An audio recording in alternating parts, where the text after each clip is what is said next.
Hi there, fellow Wisconsinites. Are you tired of feeling stuck in an unhealthy habit? Well, guess what? In this podcast, we're going to break down the science behind our daily routines and how we can use it to create positive change in our lives. Trust me, you don't want to miss out on this. So get ready to say goodbye to those bad habits and hello to a healthier you. But first, let's hear a word from our sponsor.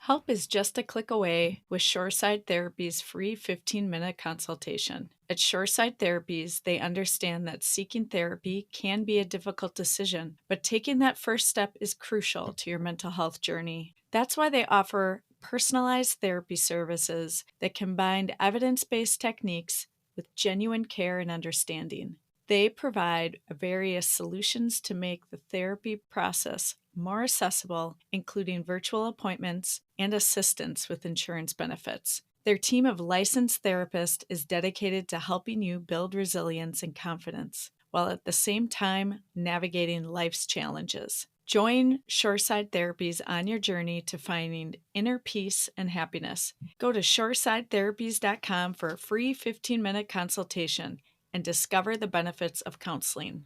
At Shoreside Therapies, you are never alone. Again, shoresidetherapies.com and schedule your free consultation right online.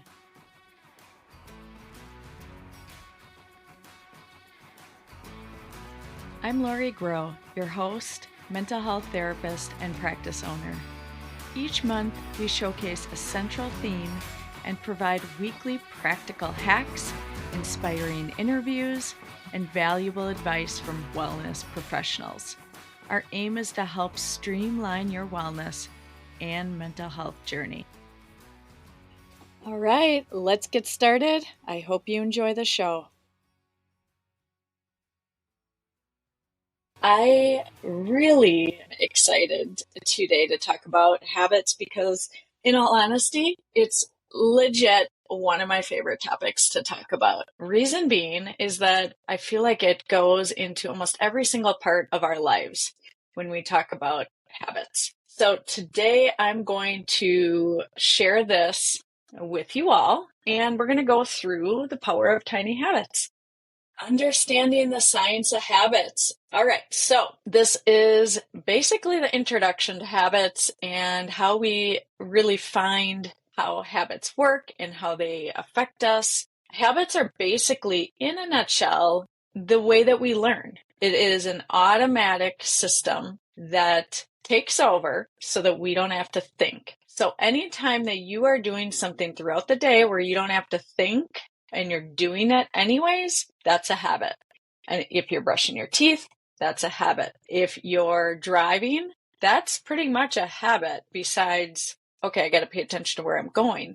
But all of the stuff related to driving, you don't have to think about very much. Let's see, what else? We could talk about riding a bike, also a habit. Walking, technically, that's a habit because we have learned that that gives us a lot of reward to do that, and we do it automatically. So habits are behaviors that we do repeatedly.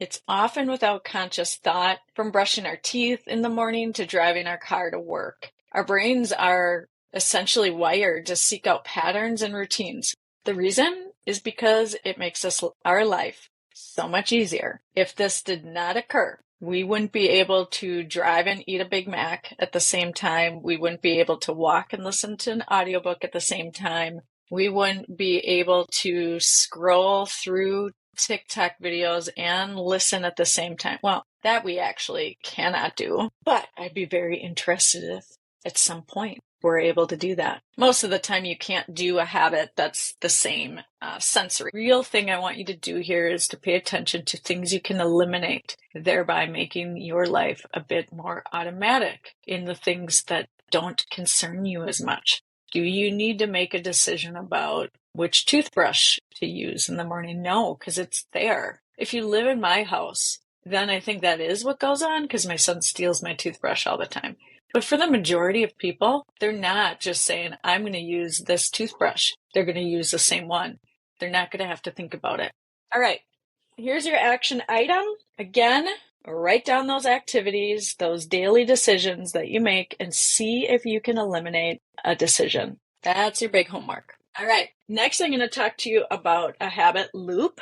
And this goes back into the automatic thought process that we have. A habit loop, and you can read literally any book on habits and get this information if you'd like. I have a few recommendations I can give you at the end. However, what I want you to pay attention to is this 4-step response. You have the cue. So what's a cue? A cue is something that's activating us.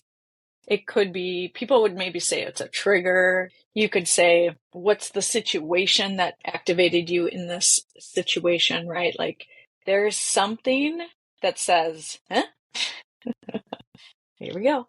And then after that, we have the craving. The craving is a desire. I want you to really think about our typical desires that we have and try to tell yourself, don't desire that, right? Almost impossible. You can, it's not going to feel good to say, I'm not going to move towards that desire. I shouldn't say it's almost impossible. People have some self-control when it comes to desires and cravings and all of that. But all in all, the reality is that it's really challenging. So please, please, please do not be hard on yourself if this portion is difficult. It's meant to be difficult because that is the whole process of being human. Then we go into the response. So I have a cue, something that says, hey, here's something, and that activates my craving. And then I respond to that craving, and then I get the reward. So using an example of myself, I wake up tired. That's my cue. Wake up. My son has to get up super early now. Not a fan. I went from getting over 8 hours a day to not getting quite that amount. So this is actually a pretty good topic because I'm going to have to work on that habit for sure, what I'm doing there. But the cue is waking up tired. Then I have the craving, which is a desire to feel awake. My truest desire is to go back to bed, but I'm going to be awake because I need to be awake for my son and for everything else going on. But that desire to feel awake kind of signals to me that my response should be coffee. That's going to get me there. I'm going to feel alert. I'm going to feel awake. I'm going to feel focused. That's my reward. So sure enough, every single day, I'm going to continue to do that, right? That's the habit loop. When we are looking at that habit loop, this is like going to be our first major thing that I want you to do. This part is all about becoming more and more aware of our habit loops. So imagine we disrupt that cue. We wake up tired. If we disrupt that cue, what would that mean? That would mean we would actually get enough sleep. That would be amazing.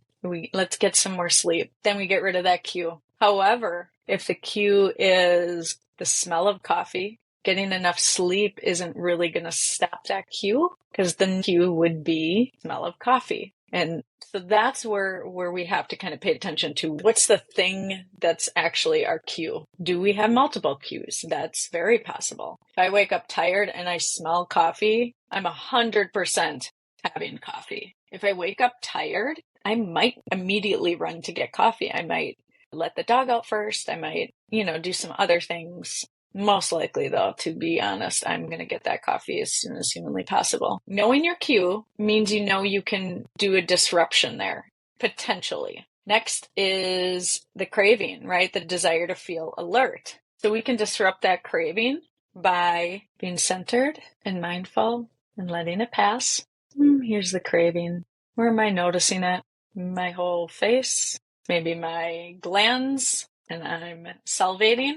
I could be salivating for the coffee. Maybe I might be salivating right now for the coffee. And then you let it pass. Typically that lasts about 5 minutes for most people, but the reality is it can last all day long depending. Like for instance, if you're tired all day long and that's your cue to drink coffee, guess what? You're going to have that cue again and again. So that's why sometimes people need that 2 p.m. cup of coffee. let me be clear. There's a lot of reasons you might need that 2 p.m. cup of coffee, but that is one thing just to notice, is that if the cue is being tired, and that's the craving, and then that's the action, that's going to continue then at that point as well. So that's a great way to disrupt the craving. More power to you if that works for you. I think that's great. I think the more that you can do that, the better, because you're then just noticing the craving. You're not moving towards getting rid of the craving or satiating the craving.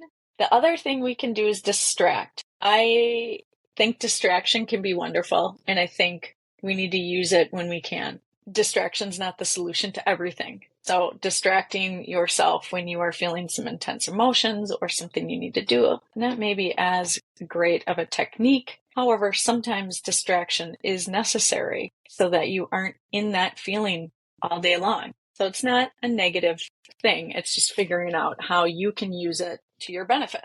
So distracting yourself, let's just use one of the most effective forms of distraction. Let's say it's our phone. So let's say we wake up, we're tired. We did not disrupt the tired cue. We are tired.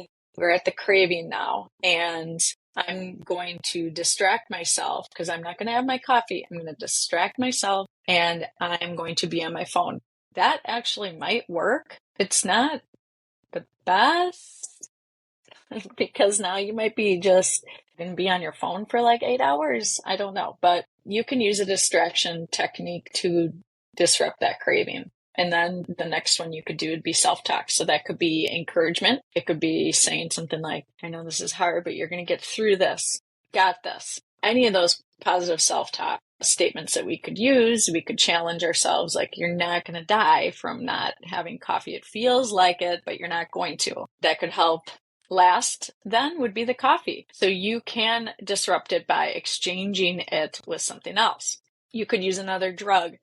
I can't recommend that. Don't do that. Don't do that. But, you could have like a diet Coke. Again, it's not great, but you could do that for a while, and that could make it a bit easier because it's not going to have the same amount of caffeine, but it will, you could use it as a way to wean yourself off, depending on how much coffee you're drinking, because there is the legitimate rebound and withdrawals from coffee. You could exchange it with a run. I'm not doing that. Not at 5:45 in the morning.